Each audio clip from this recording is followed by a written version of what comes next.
Estamos de vuelta aquí en No Hay Derecho. Estamos ya en comunicación telefónica con el doctor José Ugaz Sánchez Moreno. Él, como ustedes saben, ha sido procurador anticorrupción en el caso Fujimori y Montesinos. Esto le permitió no solo conocer y digamos, identificar, caracterizar y combatir toda una estructura criminal que se montó en el marco del aparato del Estado para que pudiera tanto Fujimori como Montesinos hacer todas las tropelías que ya hemos podido, por cierto, apreciar y lamentablemente padecer.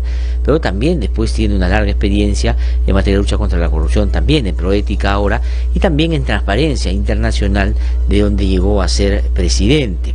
Doctor José Ugaz, qué gusto saludarlo, muy buenos días.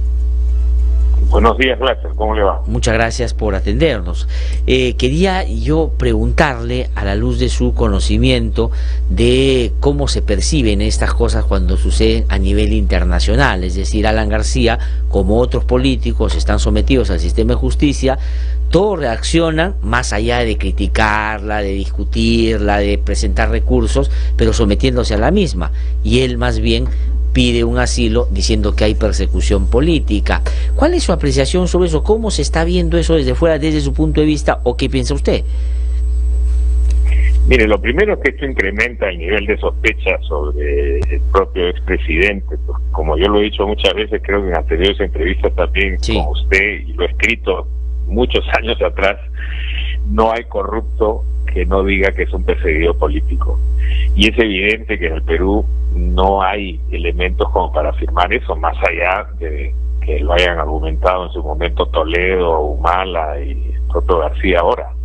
Pero lo que está claro, y así lo demuestra incluso la cantidad de críticas y reversión de decisiones que las Cortes Superiores han hecho sobre las decisiones de los jueces, es evidente que esa situación no existe. Por lo tanto, el viejo expediente de decir soy un perseguido político cuando uno está bajo cargos de corrupción, lo único que hace es incrementar el nivel de presunción que efectivamente algo puede estar ocultando. Si le sumamos a eso los rumores que están circulando con mucha intensidad de que habrían colaboradores eficaces que estarían dispuestos a aportar elementos que complicarían la situación judicial del investigado.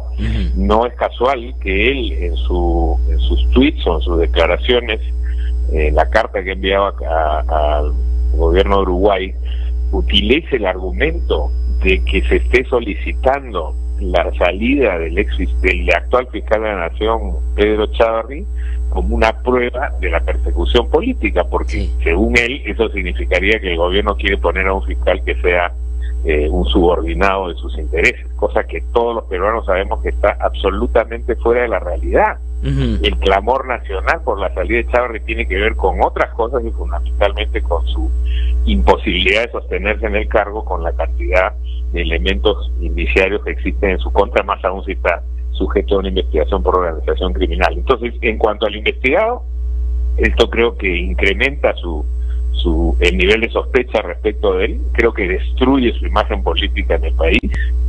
Y en cuanto al país, eso le iba a preguntar. El prestigio del Perú afuera nos pone en una situación bastante incómoda por no haber adoptado la medida de aseguramiento final y de haber dejado que efectivamente ocurra este incidente de la Embajada de Uruguay, ¿no? ¿A qué se refiere con esto de no haber tomado las medidas de resguardo previamente? Porque si se estaba frente a un investigado que radica en el extranjero, que está sujeto a una investigación por un nivel de sospecha, no se ve por qué en algunos otros casos se adoptó el pedido de detención preventiva, detención preliminar, y en este caso simplemente se le puso una orden de impedimento de salida del país. Probablemente el fiscal y el juez, fundamentalmente presionados por la imagen de García y todas las otras circunstancias que han rodeado las detenciones que se han venido dando en los últimos tiempos. O sea, ¿usted cree que hubiera sido, de cara a lo que finalmente ha sucedido, mejor que se hubiera tomado una medida de recaudo de esa naturaleza, una prisión preventiva, una detención preliminar, para evitar que esto suceda? Ese es el argumento. Exactamente, hoy día no tendríamos este incidente diplomático y lo que tendríamos es al investigado sujeto a una medida, como se ha hecho con todos los demás, falta todavía que se tomen decisiones en el caso del expresidente Kuczynski, pero en el caso de Toledo, en el caso de Humala, incluso en el caso de la señora Fujimori, esas han sido las medidas que se adoptaron en su momento. De acuerdo. Hoy día lo que tendríamos sería un investigado desde prisión diciendo soy un perseguido político, lo cual cambia totalmente el tono de la situación, ¿no?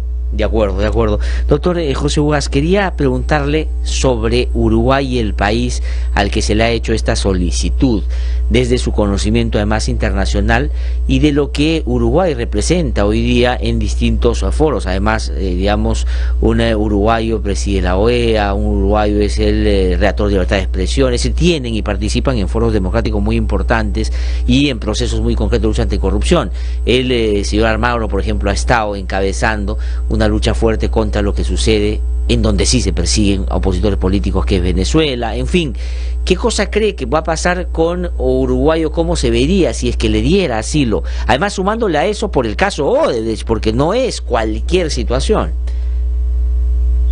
Bueno, fíjese, Uruguay, de acuerdo al índice de percepción de la corrupción, que es la medición que anualmente hace Transparencia Internacional de los países, y los rankea en función a cuánta percepción de mucha o poca corrupción hay, Uruguay y Chile siempre han estado por encima de la media latinoamericana, incluso por encima de algunos países europeos y otros países desarrollados. Es decir, la imagen de Uruguay es un país con muy poca corrupción.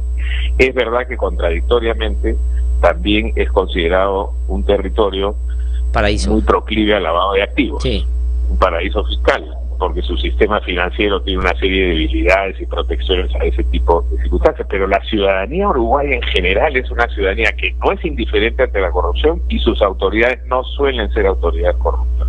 Eso es un hecho objetivamente comprobado. Por lo tanto, esta situación los pone en una circunstancia compleja, porque además hay que recordar que la cumbre de Lima, que se llevó a cabo hace pocos meses en el Perú, se adoptó un acuerdo que las autoridades de los distintos países, y Uruguay estuvo presente y firmó la Declaración de Lima, deben colaborar en todos los posibles campos para tratar de combatir y eliminar la corrupción, el lavado de activos, etcétera, etcétera. O sea, hay un compromiso adoptado por el gobierno de Uruguay específico para cooperar, en este caso con el Perú, en materia de lucha contra la corrupción. Entonces, las autoridades uruguayas no solo van a tener que mirar las normas del asilo, sino los compromisos internacionales que también han adoptado en materia de lucha contra la corrupción.